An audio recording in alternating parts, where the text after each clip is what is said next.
Inilah kisah kaum yang diusir dari Madinah oleh Rasulullah. Bani Qainuqa adalah salah satu dari 3 suku Yahudi besar di Madinah. Mereka tinggal di wilayah yang strategis, memiliki benteng-benteng kuat, dan terkenal sebagai pengrajin emas serta pedagang. Ketika Rasulullah hijrah ke Madinah, beliau membuat piagam Madinah yang menjamin perdamaian antara kaum muslimin dan Yahudi, termasuk Bani Qainuqa. Namun Bani Qainuqa dikenal sebagai suku yang paling cepat menunjukkan permusuhan terhadap Islam, terutama setelah Perang Badar, di mana kaum muslimin menang besar. Suatu ketika, seorang wanita muslimah dari kaum Ansyar pergi ke pasar Bani Qainuqa untuk menjual barang dagangannya.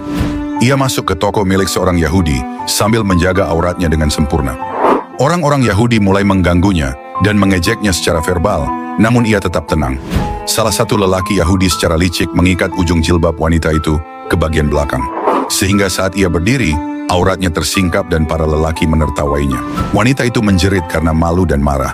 Seorang muslim yang berada di tempat itu langsung menyerang si pelaku dan membunuhnya. Orang-orang Yahudi membalas dengan menyerang dan membunuh muslim tersebut. Peristiwa ini dianggap sebagai pelanggaran serius terhadap piagam Madinah. Selain pelecehan terhadap wanita muslimah, pembunuhan terhadap muslim yang membela kehormatan juga menjadi pelanggaran berat. Rasulullah segera memerintahkan pengepungan terhadap benteng Bani Qainuqa selama 15 hari. Mereka tidak berani keluar bertempur karena tahu kekuatan pasukan muslimin pasca Perang Badar. Akhirnya mereka menyerah tanpa pertempuran besar. Rasulullah berencana menghukum keras mereka.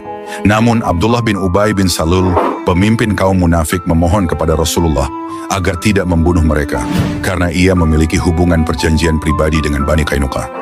Setelah desakan yang kuat, Rasulullah mengampuni nyawa mereka, tapi memutuskan untuk mengusir mereka dari Madinah. Mereka diperintahkan meninggalkan Madinah dalam waktu 3 hari. Bani Qainuqa kemudian pindah ke wilayah Syam, Suriah, dan tidak kembali ke Madinah.